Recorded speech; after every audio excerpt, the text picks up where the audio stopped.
Lagi nyo sinasabi na pangit ako. Akala nyo ba hindi ko kayang patunayan na mali kayo, ha? Watch and learn. Hello po. Uy, Pogi! Ano hanap? Bangus, tilapia. Mura na to. Uy, grabe. Uy, Pogi! Bagong!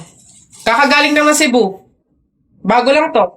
Dali na. Uy, timbangin mo na yan. Biling ko na yan lahat. Oh, sige na, makakauwi ka na. Biling ko na yan. Oh, Pogi! Prutas, bili na. Bagong pitas to. Dali na. Pogi-pogi to talaga. Yan din. Pakayawin ko na lahat yan. Panda. Sige na. Ngayon yung sabihin pangit ako, ha? Ay, pre.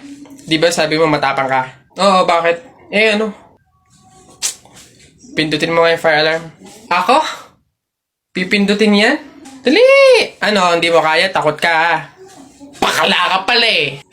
Walang kabilib-bilib to sa akin. Ako matatakot? Fire alarm? Baka nga, di nalaga na yun. Tagal-tagal na yun. Tingnan mo, ha? Watch me, ha? Baka maging idol mo pa ako, eh. Oh, sino bakla? Oh. Lagi, aray, tumunog. Takbo, oy! Aray, sira ulo, tumunog. Takbo, oy! Okay, huminahon po ang lahat.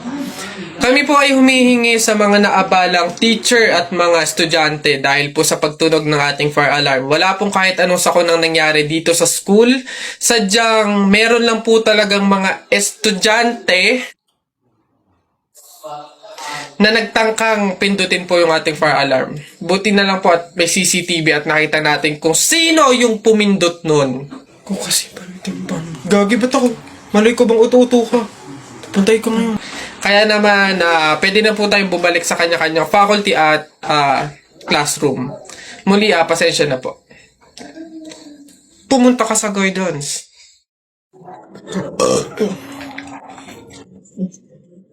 Ilan ba nakuha ko? 1, 2, 3, 4. Ah, madami pala. Kala ko konti na ako. Balik ka na lang ulit. Ay, ganun po ba? Sige po, pasensya na po. Babalik po ako. Okay na po, tita. Ayun nga po, nalulungkot po.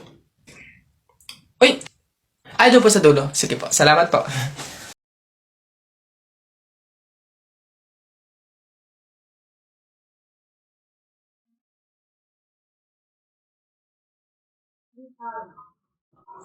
Hoy! Hoy, anak, ano yung ginagawa mo? Bakit ka naman nag-uwi ng pagkain na galing sa burol ni Katay nyo? Dami naman natin pagkain dito, Nakakahiya ka. Tsaka alam mo, masama yan, ha? Ang pamahiin ng mga matatanda dyan kapag nag-uwi ka ng pagkain na galing sa burol, naku, tsak may mga kapitbahay tayong mamamatay din. Yun nga, mama, eh. Kaya nga ginawa ko yun. Kaya kumuha ko ng mga pagkain doon sa burol at dinala dito sa bahay natin para mamatay na yung mga kapitbahay natin. Lalo na yan si Aling Marites. Alam mo ba, ma? Sabi, narinig ko, hindi ka na daw virgin. Anong sabi? Hindi na ako virgin? Kumuha ka ng karton tsaka ng sako. Pumunta tayo sa burol ni Katay yung kunin mo lahat ng pagkain doon. Anak! Joshua! Oh, Nay. Magsilab ka nga doon sa harapan. Ha? Bakit naman? Eh di ba't kakalibing lang ng lolo mo? Pamahiin yon. Kailangan magsiga para makapunta agad sa langit yung lolo mo. Ganun ba? Sige. Mga pamahiin na yan. Wala naman akong... Nay!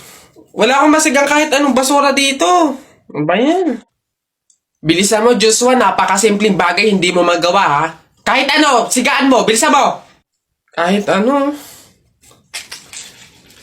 Kahit ano. Bilis. Ba't natakbo? Nako, Aling Lourdes! Yung anak niyo po, sinunog yung bayan. Diyos ko po. Ala? Tinamaan kang magaling na bata ka. Ba't sila nagtatakbo ba? Oo naman naman ngayon. Pamahiin, di ba? Pamahiin, di ba? Kailangan sundin yon. Oo naman nga to. Hoy, nak, gumising ka. Ma, bakit? May dadaan na karon ng patay mamaya. Pamahiin na dapat daw walang tulog, dapat gising kapag may dadaan na karon ng patay. Kasi baka daw isama ka nung namatay. Sige ka. Makakauwi ko lang. Antok na ako. Nag-duty ako kagabi. Papaniwala sa mga pamahiin na yan. Ang kulit ng batang to. Bahala ka. Pag yung patay pinuntahan ka dito at sinundo ka, sinasabi ko sa'yo, bahala ka sa buhay mo. Bahala siya sa buhay niya. Wala akong paki sa mga pamahiin na yan. Papaniwala sa mga ganyan.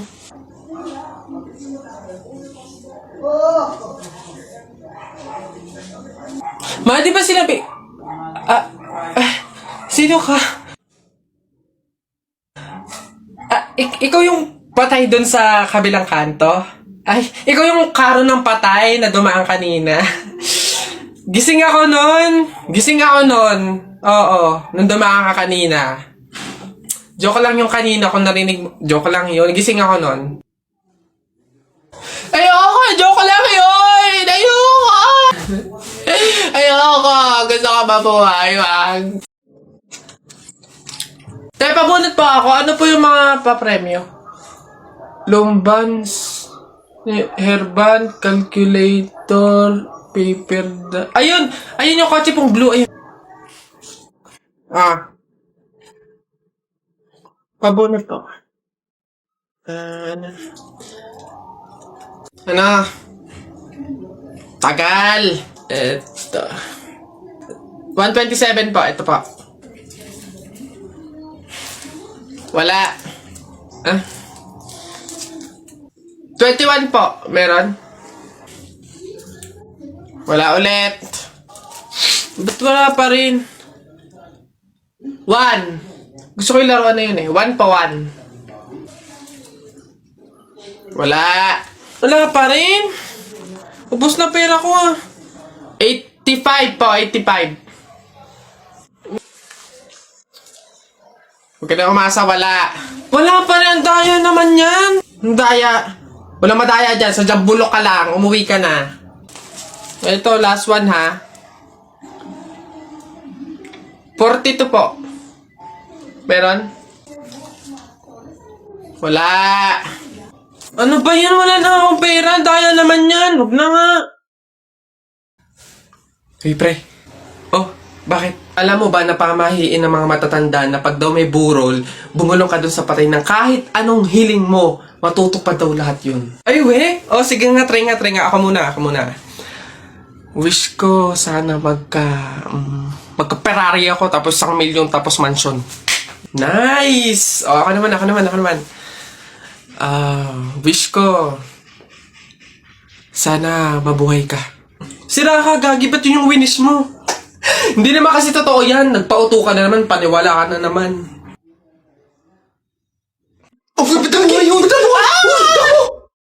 Tara, buhatin na natin yung kabaong. Ay, teka. Kamag-anak kayo, di ba? Oh, hindi pwede. Pamahiin yon. Bawal magbuhat ng kabaong ang kamag-anak.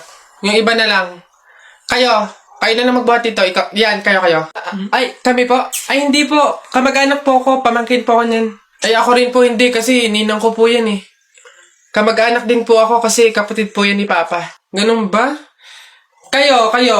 Kamag-anak ba kayo? Kayo na lang magbuhat nito, sige. Ay, kamag-anak ko din po. Tita ko po kasi yan eh. Ako naman kapatid. Lalo na po ako po yung anak eh. Siya. Paano yan? Wala tayong magagawa. Kailangan sundin yung pamahiin talaga. Siguro, iwan nyo na lang yan dyan. May magbubuhat naman siguro kusa niyan. Iwanan nyo na yan dyan.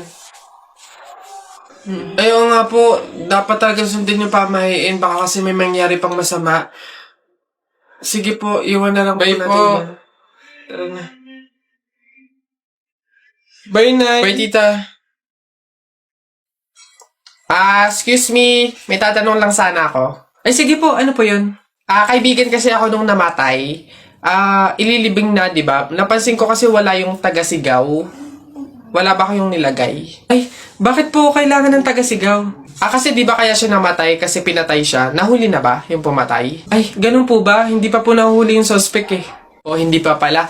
Ang pamahiin kasi dyan, para daw makonsensya yung pumatay dun sa tao, is kailangan pag ililibing na, maglagay daw ng taga-sigaw para sumuko na yung pumatay sa kanya. Sige po, ako na lang po, yung sisigaw. Ay, ikaw na lang. Sige, mabuti. Ayos, sige.